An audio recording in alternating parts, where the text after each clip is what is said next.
I want to talk about filled with fire. John chapter 20, verse 19 and 20. And the same day at evening, being the first day of the week, when the doors were shut, where the disciples were assembled, for the fear of the Jews, Jesus came and stood in the midst. He said to them, "Peace be with you."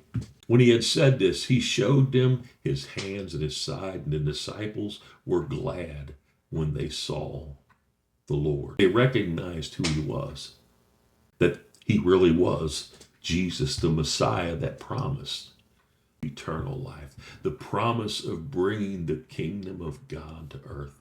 He didn't knock on the door. He didn't remove the doors. He simply came and stood in their midst.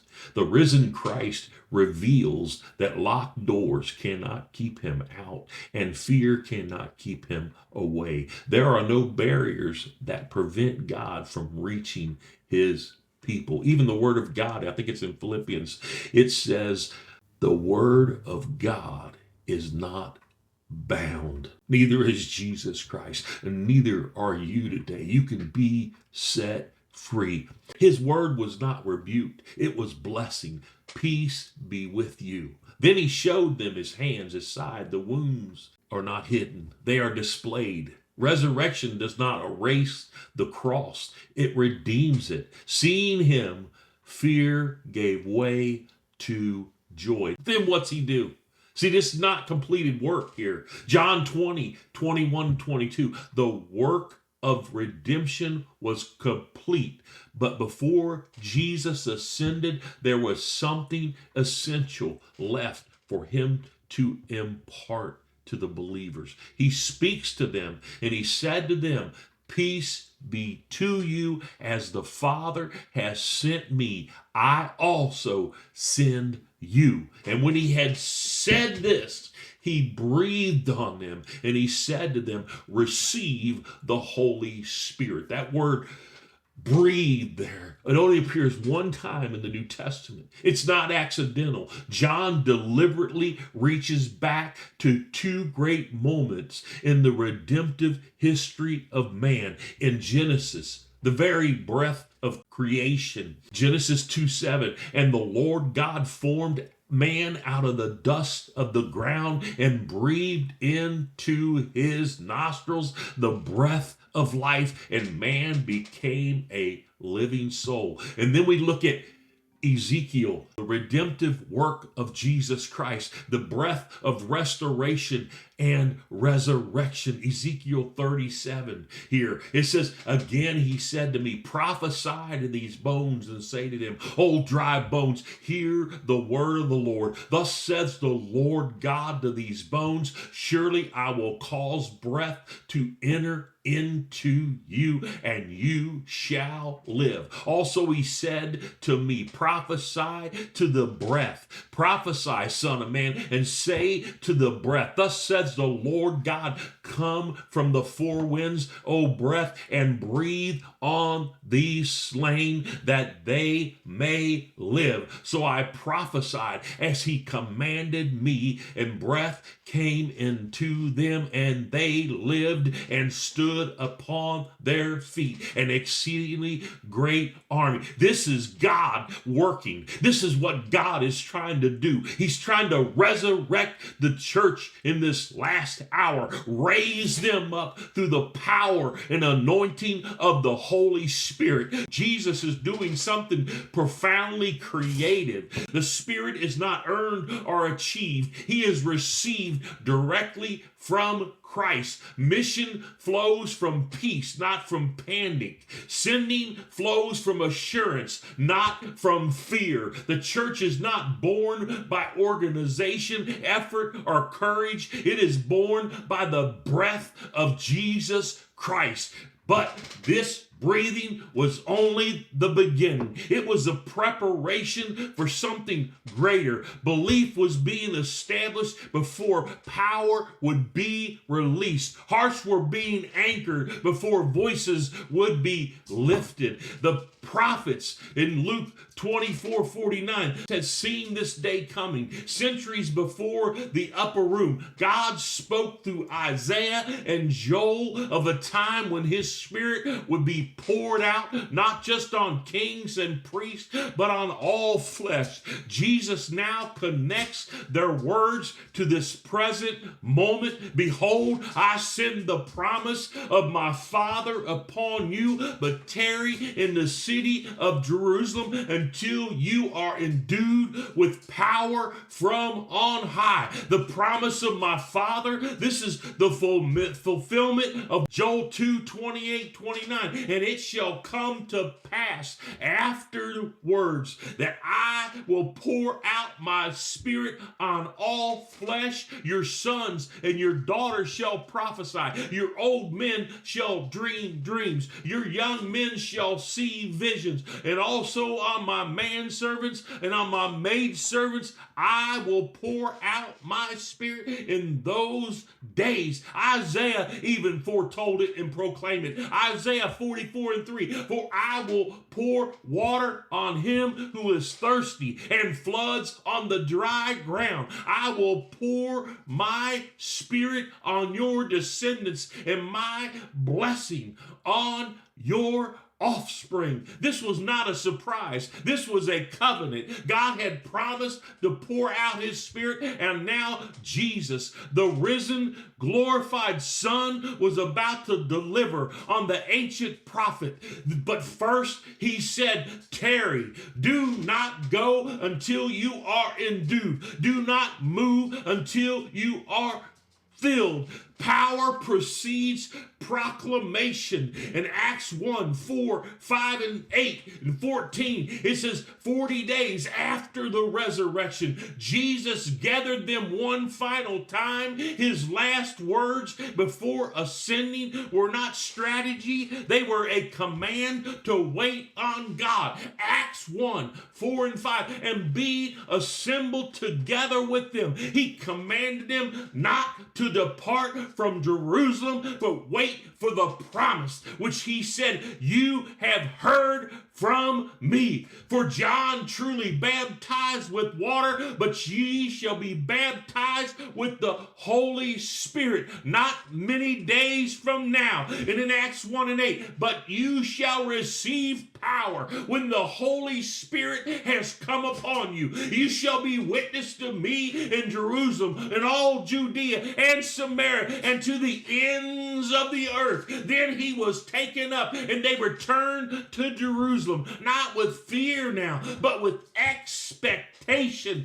They went to the upper room and they did something the disciples in John 20 had not done. They prayed together, persistently, unitedly. Acts 1:14. These all continued with one accord in prayer and supplication, and the women and Mary and the mother of Jesus and with his brothers, 120 souls waiting, praying, believing the promise. They had been breathed on. Now they were about to be set on fire. What fear had shut, prayer now opened. What doubt had guarded, faith had now released it upon the 120 here. The beginning, the birth of the very church that God had promised, God had established. Acts 2:1-4. 50 days after the Passover, the city of Jerusalem was full of pilgrims from every nation under heaven, gathered for the feast of Pentecost, and heaven couldn't wait no longer. In Acts 2:1-4, when the day of Pentecost had fully come, they were all in one accord, in one place, and suddenly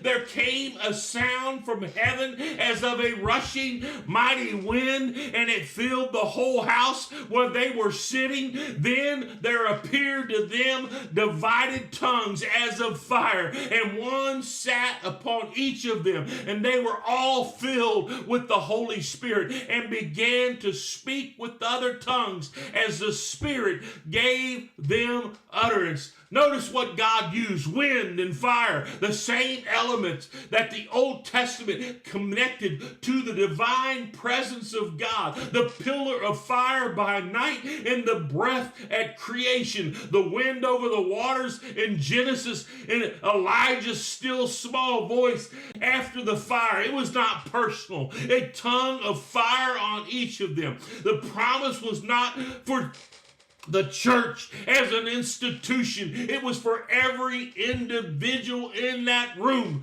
Then they went from a locked upper room to the streets of Jerusalem, from hiding to proclamation, from silence to the voice of God going forth in the languages of the nations. Peter, the man who had denied Christ 3 times, stood up and preached with fire. Why? Because he was filled with the Holy Ghost. Acts 2:14. But Peter, standing up with the 11, raised his voice and said to them, Men of Judea, and all ye that dwell in Jerusalem, let this be known to you, and heed my words. Then Peter proclaimed what they were seeing was the fulfillment of Joel's prophecy. But this is what was spoken by the prophet Joel, and it shall come to pass in the last day, saith God, that I will pour out my Spirit on all flesh. Your sons and your daughters shall prophesy. Your young men shall see visions. Your old men shall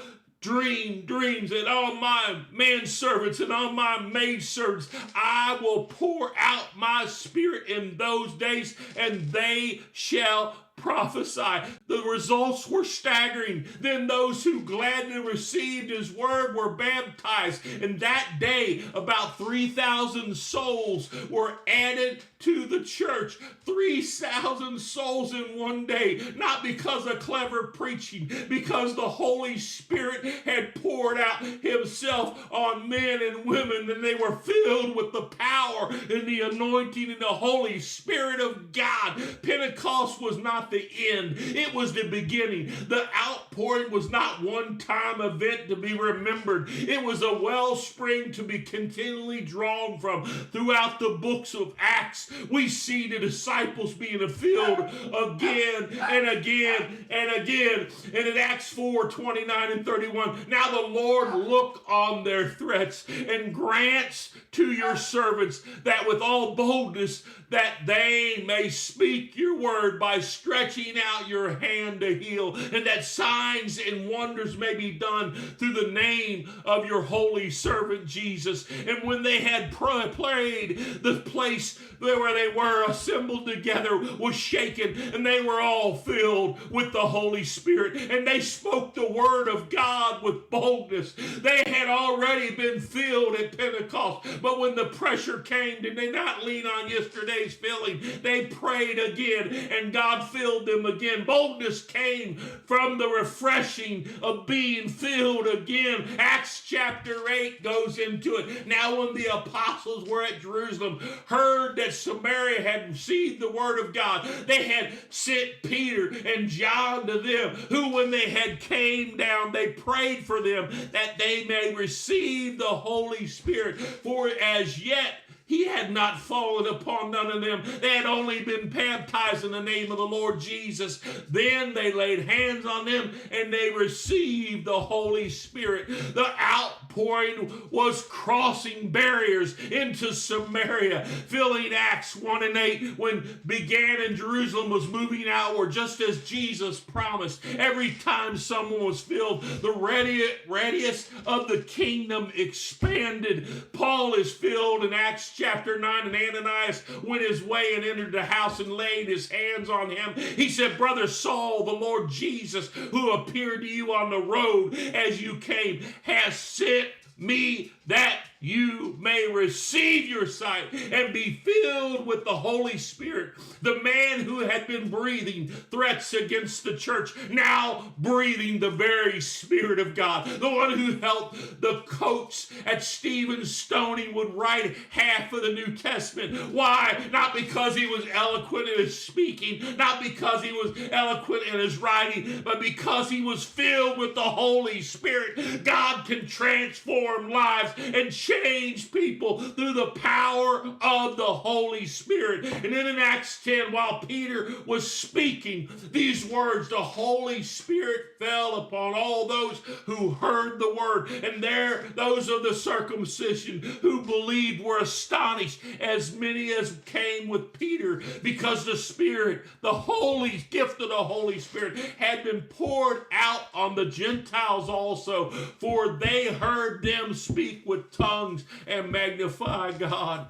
The Jewish believers were astonished, but God had made it plain. The promise was for all flesh. Joel said that all flesh. Jesus said to the end of the world, this was God keeping his word to pour it out upon all flesh. Acts 19, and it happened when Apollos was at Corinth that Paul, having passed through the upper region, came to Ephesus, and finding some disciples, he said to them, did you receive the Holy Spirit when you believed? So they said to him, we have not so much as heard whether there be a Holy Spirit. And when Paul had laid hands on them, the Holy Spirit came upon them, and they spoke with tongues and prophesied. For Paul's first question was not about doctrine or attendance. It was about the Spirit of God. He expected believers to be filled. When they were not, he ministered unto them until they were. This is the heartbeat of the early church. Not programs, not platforms,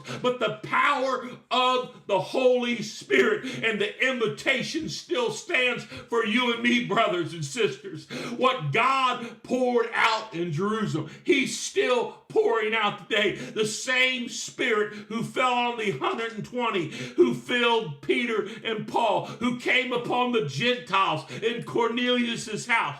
He is here now today. Acts 2:38-39. Then Peter said to them, repent and let every one of you be baptized in the name of Jesus Christ for the remission of sin, and you shall receive the gift of the Holy Spirit. For the promise is to you and to your children and to all who are afar off, as many as the Lord our God shall call. That is you. This is me. That is you in the room. The promise has not expired. The outpouring has not stopped. Heaven is still open. Some of you have been sitting behind closed doors, shut out by fear, shut out by disappointment, shut out by uncertainty. But Jesus did not knock then, and he doesn't knock now. He comes and stands in the midst. He said right now, peace I leave with you. Now go. And he breathes upon them, and they receive the Holy Ghost. We don't have to stand behind doors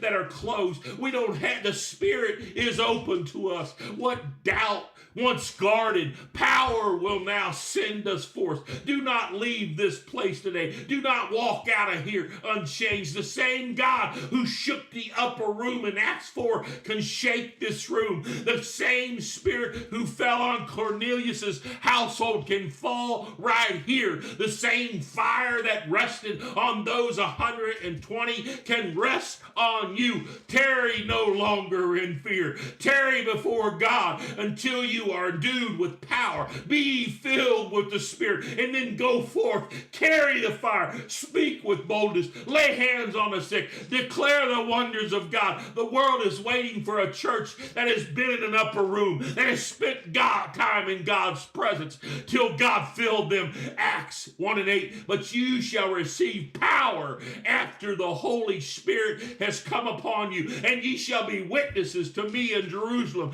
and in all Judea and the end of the earth. The promise is still being poured out. Receive it today. Be filled and go forth. Oh, God has stirred my heart on this message. God is doing something great. He's still filling the believer with the Holy Spirit and with power. God bless you today. Woo!